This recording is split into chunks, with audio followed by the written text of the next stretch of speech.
Hello friends, स्वागत है हमारे अपने यूट्यूब चैनल ईगर क्लासेस पे। तो फ्रेंड्स, आज हम आरपीएफ कांस्टेबल का सेट 18 कवर करेंगे। ठीक है, सेट 18 कवर करेंगे। सेट 1 से लेकर 17 तक का कवर कर लिए गए और इसका प्लेलिस्ट भी बना दिया गया है। अगर आप लोग नहीं देखे हैं तो इसका लिंक डिस्क्रिप्शन बॉक्स में दे दिया गया है, जाकर देख लीजिएगा। प्रत्येक सेट में 25 क्वेश्चन उठाए हैं। ठीक है, प्रत्येक सेट में 25 क्वेश्चन उठाए हैं और टोटल सेट 50 कवर करेंगे। ठीक है, जिसमें से सभी सेट में प्रीवियस ईयर क्वेश्चन उठाए हैं जो कि 2018 और 19 में पूछा हुआ है। प्रत्येक शिफ्ट का क्वेश्चन से मिला जुला क्वेश्चन है। ठीक है, ताकि आप लोग का संपूर्ण तैयारी हो सके। ठीक है, और हमारा याद रखेगा, हमारा सब प्रत्येक दिन क्लास शाम 7 बजे शुरू होता है। ठीक है, शाम 7 बजे प्रत्येक दिन क्लास शुरू होता है। और अगर इसका पीडीएफ लेना चाहते हैं तो हमारा टेलीग्राम ग्रुप ज्वाइन कर लीजिएगा। ईगर क्लासेस 7250 के नाम से टेलीग्राम ग्रुप चलता है। ठीक है, तो चलिए वीडियो को शुरू करते हैं। वीडियो का अंत तक बात कीजिएगा। तो चलिए फर्स्ट क्वेश्चन की ओर चलते हैं। फर्स्ट क्वेश्चन क्या कर रहा है? फर्स्ट क्वेश्चन कह रहा है कि स्वतंत्र भारत में मुद्रा का अवमूल्यन प्रथम बार किस वर्ष में किया गया था? तो बताइएगा इसका राइट आंसर क्या होगा। स्वतंत्र भारत में मुद्रा का अवमूल्यन प्रथम बार किस वर्ष किया गया था? तो बताइएगा इसका राइट आंसर क्या होगा। आप लोग लाइव चैट सेशन में जरूर जवाब देते रहिएगा। ठीक है, लाइव चैट सेशन में जरूर जवाब देते रहिएगा। ऑप्शन ए है 1949, ऑप्शन बी है 1966, ऑप्शन सी है 1969, ऑप्शन डी है 1975। तो इसका राइट आंसर क्या होगा आप लोग बताइएगा। इसका राइट आंसर हो जाएगा 1949 में स्वतंत्र भारत में मुद्रा का अवमूल्यन प्रथम बार हुआ था। ऑप्शन नंबर ए हमारा एब्सोल्युटली राइट आंसर हो जाएगा। नेक्स्ट क्वेश्चन को चलते हैं। क्वेश्चन नंबर 2 क्या करा? क्वेश्चन नंबर 2 करा भारतीय रिजर्व बैंक है। भारतीय रिजर्व बैंक है, तो बताइएगा इसका राइट आंसर क्या है। वाणिज्यिक बैंक है कि केंद्रीय बैंक है कि सहकारी बैंक है कि अग्रणी बैंक है? तो बताइएगा इसका राइट आंसर क्या होगा। आप लोग लाइव चैट सेशन में जरूर जवाब दीजिएगा। ठीक है, इसका राइट आंसर क्या होगा। इसका राइट आंसर हो जाएगा वाणिज्यिक बैंक है। और एग्जाम में पूछा जाए कि भारतीय रिजर्व बैंक एक कैसा बैंक है, तो बताएगा वाणिज्यिक बैंक है। ऑप्शन ए हमारा एब्सोल्युटली राइट आंसर हो जाएगा। नेक्स्ट क्वेश्चन को चलते हैं। क्वेश्चन नंबर 3 क्या करा? क्वेश्चन नंबर 3 करा वर्तमान में अंतर्राष्ट्रीय व्यापार का प्रमुख प्रहरी है। वर्तमान में अंतर्राष्ट्रीय व्यापार का प्रमुख प्रहरी है, तो बताइएगा इसका राइट आंसर क्या होगा। इसका राइट आंसर क्या हो जाएगा आप लोग बताइएगा। इसका राइट आंसर क्या होगा। आप लोग लाइव चैट सेशन में जरूर जवाब दीजिएगा। ठीक है, इसका राइट आंसर हो जाए विश्व व्यापार संगठन। ठीक है, विश्व व्यापार संगठन वर्तमान में अंतर्राष्ट्रीय व्यापार का प्रमुख प्रहरी है। ऑप्शन सी हमारा एब्सोल्युटली राइट आंसर हो जाएगा। नेक्स्ट क्वेश्चन क्यों चलते हैं। क्वेश्चन नंबर 4 क्या कर रहा है? क्वेश्चन नंबर 4 कह रहा है कि राष्ट्रीय गान प्रथम बार कांग्रेस के किस अधिवेशन में गाया गया था? राष्ट्रीय गान प्रथम बार कांग्रेस के किस अधिवेशन में गाया गया था? तो बताइएगा इसका राइट आंसर क्या होगा। इसका राइट आंसर क्या होगा आप लोग लाइव चैट सेक्शन में जरूर जवाब दीजिएगा। ठीक है, इसका राइट आंसर क्या होगा। इसका राइट आंसर हो जाएगा ऑप्शन नंबर बी, कोलकाता अधिवेशन 1911 में राष्ट्रीय गान प्रथम बार कांग्रेस के अधिवेशन कोलकाता अधिवेशन में गाया गया था। ऑप्शन बी हमारा एब्सोल्युटली राइट आंसर हो जाएगा। ठीक है, और पूछा जाए कि जन गण मन भारत के राष्ट्रीय गान के रूप में कब अपनाया गया था? जन गण मन भारत के राष्ट्रीय गान के रूप में कब अपनाया गया था? तो बताइएगा 1950 में जन गण अपनाया गया था। ठीक है, नेक्स्ट क्वेश्चन क्यों चलते हैं। क्वेश्चन नंबर 5 क्या करा?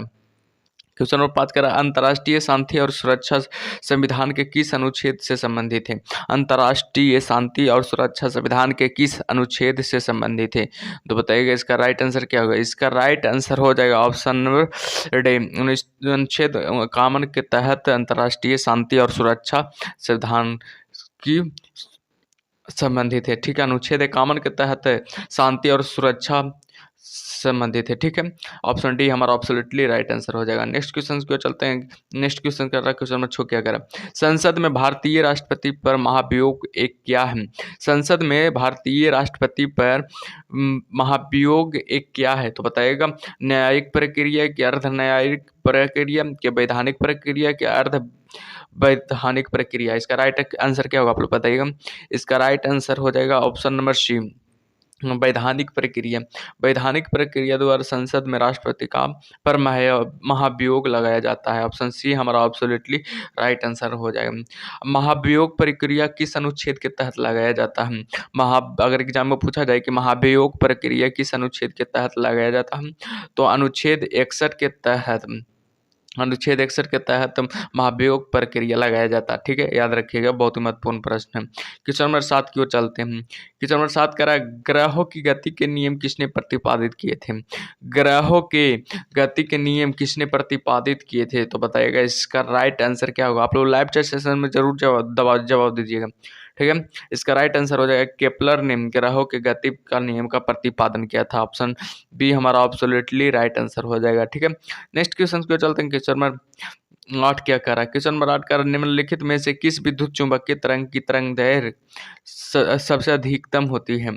तो बताइएगा इसका राइट आंसर हो जाए क्या होगा, पराबैंगनी की, क्या अवरक्त की दृश्य प्रकाश की गामा किरणें की। तो बताइएगा इसका राइट आंसर क्या होगा, इसका राइट आंसर हो जाएगा ऑप्शन नंबर बी, अवरक्त किरणें की विद्युत चुंबकीय तरंग सबसे अधिक होता है। ऑप्शन बी हमारा एब्सोल्युटली राइट आंसर हो जाएगा। नेक्स्ट क्वेश्चन की ओर चलते हैं। क्वेश्चन नंबर 9 क्या करा, क्वेश्चन नंबर 9 करा है भारी जल एक प्रकार का है। भारी जल एक प्रकार का है, तो बताइएगा इसका राइट आंसर क्या होगा, भारी जल एक प्रकार का क्या है। इसका राइट आंसर क्या है, इसका राइट आंसर होगा ऑप्शन में मंदक है। ठीक है, भारी जल एक प्रकार का मंदक है। ठीक है, ऑप्शन बी हमारा एब्सोल्युटली राइट आंसर हो जाएगा। ठीक है, अगर पूछा जाए कि भारी जल का अनुभार कितना होता है, भारी जल का अनुभार कितना होता है, तो बताइएगा 20 होता है। भारी जल का अनुभार कितना होता है, 20 होता है। और पूछा जाए कि साधारण जल के में कितना भाग भारी जल साधारण जल में 5000 भाग अशुद्ध जल होता है, एक एक भाग जल भारी जल के रूप में आते हैं, भारी जल के रूप में आते हैं। ठीक है, याद रख लीजिएगा, नोट कर लीजिएगा, बहुत ही महत्वपूर्ण प्रश्न है। नेक्स्ट क्वेश्चन की ओर चलते हैं। क्वेश्चन नंबर 10 क्या करा, क्वेश्चन नंबर 10 करा न्यूट्रॉन की खोज किसने की थी। न्यूट्रॉन की खोज किसने की थी, तो बताइएगा इसका राइट आंसर क्या होगा। आप लोग लाइव चैट सेशन में देते रहिएगा जवाब। ठीक है, न्यूट्रॉन की खोज किसने की थी, चैडविक ने। ऑप्शन ए हमारा एब्सोल्युटली राइट आंसर हो जाएगा। चैडविक ने कब किया था, तो बताइएगा 1932 में न्यूट्रॉन की खोज किया था। और पूछा जाए एग्जाम में कि इलेक्ट्रॉन की खोज किसने किया था, तो बताइएगा जे थॉमसन ने इलेक्ट्रॉन की खोज किया था।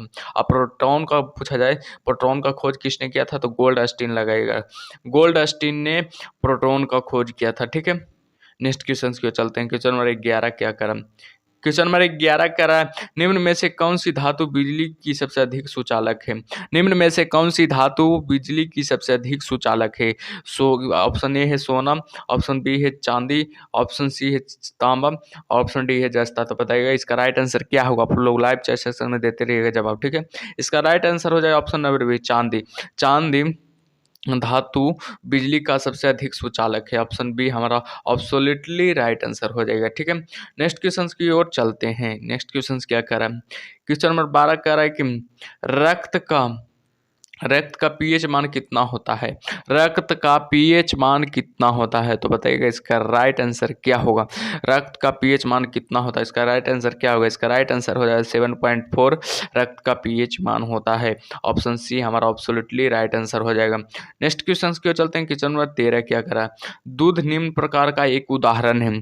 दूध निम्न प्रकार का एक उदाहरण है, तो बताइएगा निलंबन, ऑप्शन है निलंबन की जेल की पायस या झाग। तो बताइएगा इसका राइट आंसर क्या हो। इसका राइट आंसर हो जाएगा ऑप्शन नंबर सी, पायस। अगर एग्जाम में पूछा है दो निम्न प्रकार का एक उदाहरण है, ऑप्शन में दिया रहा है निलंबन, जेल, पायस या झाग, तो लगाएगा पायस। निम्न प्रकार का उदाहरण है तो पायस है। ऑप्शन सी हमारा एब्सोल्युटली राइट आंसर हो जाएगा। नेक्स्ट क्वेश्चन क्यों चलते हैं। क्वेश्चन नंबर 14 क्या कर रहा है, क्वेश्चन नंबर 14 कर रहा है अम्लीय विलयन में डूबे जाने पर नीले लिटमस पेपर का रंग हो जाता है। अम्लीय विलयन में डूबे जाने पर नीले लिटमस पत्र का रंग हो जाता है, तो बताइएगा इसका राइट आंसर क्या होगा। ऑप्शन ए है लाल, ऑप्शन बी है काला, ऑप्शन सी है श्वेत, या ऑप्शन डी है पीला। तो बताइएगा इसका राइट आंसर क्या होगा। इसका राइट आंसर हो जाएगा ऑप्शन नंबर ए, लाल हो जाता है। नीले और एग्जाम में पूछा जाए अम्लीय विलयन में डूबे जाने पर नीले लिटमस पेपर का रंग कैसा हो जाता है, तो लगाइएगा लाल। ऑप्शन ए हमारा एब्सोल्युटली राइट आंसर हो जाएगा। नेक्स्ट क्वेश्चन की ओर चलते हैं। क्वेश्चन नंबर 15 क्या करा है, क्वेश्चन नंबर 15 करा अल्जाइमर रोग में मानव शरीर का कौन सा अंग प्रभावित होता है। अल्जाइमर रोग में मानव के शरीर का कौन सा अंग प्रभावित होता है, तो ऑप्शन ए है कान, ऑप्शन बी है मस्तिष्क, ऑप्शन सी है पेट, ऑप्शन डी है आँख। तो बताएगा इसका राइट आंसर क्या होगा। इसका राइट आंसर हो जाएगा ऑप्शन नंबर बी, मस्तिष्क। एग्जाम में पूछा जाए कि अल्जाइमर रोग से मानव शरीर में कौन सा अंग प्रभावित होता है, तो मस्तिष्क। ऑप्शन नंबर बी हमारा एब्सोल्युटली राइट आंसर हो जाएगा। और अगर एग्जाम में पूछा जाए अल्जाइमर रोग कितने वर्ष के लोग में आते हैं, याद रखिएगा 60 वर्ष के पश्चात अल्जाइमर रोग आते हैं। ठीक है, यानी बूढ़े लोगों को अल्जाइमर रोग होता है। ठीक है, मस्तिष्क का बीमारी बूढ़े लोगों में होता है। ठीक है, नेक्स्ट क्वेश्चन की ओर चलते हैं। क्वेश्चन नंबर 16 क्या कर क्वेश्चन नंबर 16 कह रहा है शरीर में ऊतकों का निर्माण होता है। शरीर में ऊतकों का निर्माण होता है, तो इसका राइट आंसर क्या होगा आप लोग बताइएगा, लाइव चैट सेशन में जवाब देते रहिएगा, ठीक है। इसका राइट आंसर हो जाएगा ऑप्शन नंबर सी, प्रोटीन से। प्रोटीन से ऊतकों का निर्माण होता है। अगर एग्जाम में पूछा जाए किससे ऊतकों का निर्माण होता है तो लगाइएगा प्रोटीन से ऊतकों का निर्माण होता है। ऑप्शन सी हमारा एब्सोल्युटली राइट आंसर हो जाएगा। नेक्स्ट क्वेश्चन की ओर चलते हैं। क्वेश्चन नंबर 17 क्या कह रहा है? क्वेश्चन नंबर 17 कह रहा है कि लार किसके पाचन में सहायक होता है? लार किसके पाचन में सहायक होता है? तो बताइएगा इसका राइट आंसर क्या होगा। आप लोग लाइव चैट सेशन में जरूर जवाब दीजिएगा, ठीक है। इसका राइट आंसर हो जाएगा ऑप्शन नंबर स्टार्च। स्टार्च के पाचन में सहायक होता है। लार स्टार्च के पाचन में सहायक होता है, ठीक है। इसका ऑप्शन नंबर ए हमारा एब्सोल्युटली राइट आंसर हो जाएगा। कुछ पॉइंट याद रख लीजिएगा। लार में टाइलिन एवं लाइसोसोम नामक एंजाइम होते हैं। एग्जाम में पूछा जाए कि लार में कौन सा एंजाइम होता है तो बताइएगा टाइलिन। टाइलिन और लाइसोसोम नामक एंजाइम पाया जाता है जो कि पाचन में सहायता करता है, भोजन को पाचन में सहायता करता है, ठीक है। नेक्स्ट क्वेश्चन की ओर चलते हैं। क्वेश्चन नंबर 18 क्या कर रहा है? लागोस किस देश की राजधानी है? लागोस किस देश की राजधानी है? तो बताइएगा इसका राइट आंसर क्या होगा। इसका राइट आंसर हो जाएगा नाइजीरिया की राजधानी लागोस है। नाइजीरिया की राजधानी लागोस। ऑप्शन बी हमारा एब्सोल्युटली राइट आंसर हो जाएगा। और पूछा जाए कांगो की राजधानी कहाँ है तो बताइएगा ब्राज़ ब्राज़ीले कांगो की राजधानी है, ठीक है। और पूछा जाए इथोपिया की राजधानी कहाँ? इथोपिया की राजधानी तो आदिस लगाइएगा। आदिस अबाब और इथोपिया की राजधानी है। अबाब इथोपिया की राजधानी है। और पूछा जाए कि भारत का राजधानी कहाँ है? भारत का राजधानी नई दिल्ली होता है। नई दिल्ली भारत का राजधानी होता है, ठीक है। नेक्स्ट क्वेश्चन की ओर चलते हैं। क्वेश्चन नंबर 19 क्या कह रहा है? क्वेश्चन नंबर 19 कह रहा है एंथ्रोपोलॉजिकल सर्वे ऑफ इंडिया का मुख्यालय कहाँ है? एंथ्रोपोलॉजिकल सर्वे ऑफ इंडिया का मुख्यालय कहाँ है? तो बताइएगा इसका राइट आंसर क्या हो जाएगा। इसका राइट आंसर क्या हुआ आप लोग बताइएगा।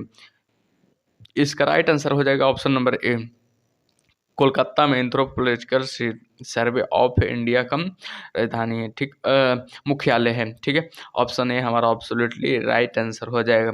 अब मुंबई में किस किसका मुख्यालय है? मुंबई किसका मुख्यालय तो बताइएगा नेशनल गैलरी ऑफ आर्ट का मुख्यालय। सॉरी, दिल्ली में है national national gallery of arts का मुख्यालय, ठीक है। और मुंबई में पूछा जाए तो बताइएगा मुंबई में Indian cancer research centre Mumbai में है, ठीक है। Indian cancer research centre Mumbai में, ठीक है। नेक्स्ट क्वेश्चन को चलते हैं। क्वेश्चन नंबर 20 क्या करा? क्वेश्चन नंबर 20 करा बीजक का रचयिता कौन है? बीजक का रचयिता कौन है तो बताइएगा। बीजक एक पुस्तक है जिसका रचयिता कौन है तो बताइएगा। इसका राइट आंसर क्या होगा। इसका राइट आंसर हो जाएगा ऑप्शन बी, कबीर बीजक का रचयिता है। ऑप्शन बी हमारा एब्सोल्युटली राइट आंसर हो जाएगा। नेक्स्ट क्वेश्चन की ओर चलते हैं। क्वेश्चन नंबर 21 क्या करा? क्वेश्चन नंबर 21 करा केरल की राजकीय भाषा कौन सी है? केरल की राजकीय भाषा कौन सी है तो बताइएगा। इसका राइट आंसर क्या होगा। इसका राइट आंसर हो जाएगा ऑप्शन नंबर बी, ठीक है, तेलुगु। केरल की राजकीय भाषा तेलुगु है। ऑप्शन बी हमारा एब्सोल्युटली राइट आंसर हो जाएगा। और पूछा जाए कि केरल की साक्षरता कितना प्रतिशत है? केरल में साक्षरता कितना प्रतिशत है तो बताइएगा 94% केरल में साक्षरता है, ठीक है। और पूछा जाए केरल के प्रमुख नदियाँ कौन सी है तो पंबा नदी लगाइए। पंबा नदी केरल का सबसे प्रमुख नदी है। केरल का सबसे प्रमुख नदी पंबा नदी है, ठीक है। नेक्स्ट क्वेश्चन की ओर चलते हैं। क्वेश्चन नंबर 22 क्या करा? क्वेश्चन नंबर 22 करा भारत के कितने राज्यों में हिंदी राजभाषा है? भारत के कितने राज्यों में हिंदी राजभाषा है तो बताइएगा। 9 राज्यों में हिंदी राजभाषा है। ऑप्शन नंबर ए हमारा एब्सोल्युटली राइट आंसर हो जाएगा।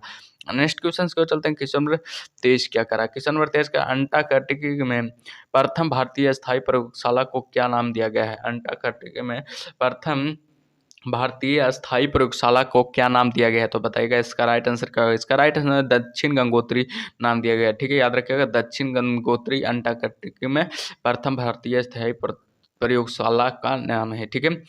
ऑप्शन नंबर ए हमारा एब्सोल्युटली राइट आंसर हो जाएगा। क्वेश्चन नंबर 24 की ओर चलते हैं। क्वेश्चन नंबर 24 क्या कर रहा है? क्वेश्चन नंबर 24 कह रहा है कि चकमा निम्न में से किस देश के शरणार्थी हैं? चकमा निम्न में से किस देश के शरणार्थी है तो बताइएगा। इसका राइट आंसर क्या होगा। इसका राइट आंसर हो जाएगा ऑप्शन नंबर सी, ठीक है, बांग्लादेश का कई शरणार्थी है। एग्जाम में पूछा जाए कि चाकमा निम्न में से किस देश की शरणार्थी है, तो बांग्लादेश की शरणार्थी है। ऑप्शन नंबर सी हमारा एब्सोल्युटली राइट आंसर हो जाएगा।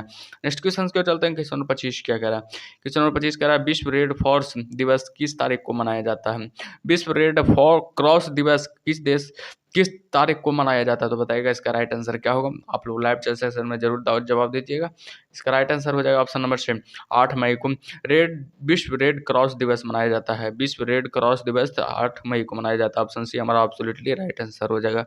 तो आई होप कि वीडियो अच्छा लगा हो तो वीडियो को लाइक और चैनल को सब्सक्राइब कर लीजिएगा, और हमारा टेलीग्राम ग्रुप नहीं ज्वाइन किए हैं तो ज्वाइन कर लीजिएगा, क्योंकि इस पर PDF फ्री में अवेलेबल कर दिया जाता है, ठीक है। और हमारा डेली क्लास शाम 7 बजे शुरू होता है। तो चलिए, थैंक यू।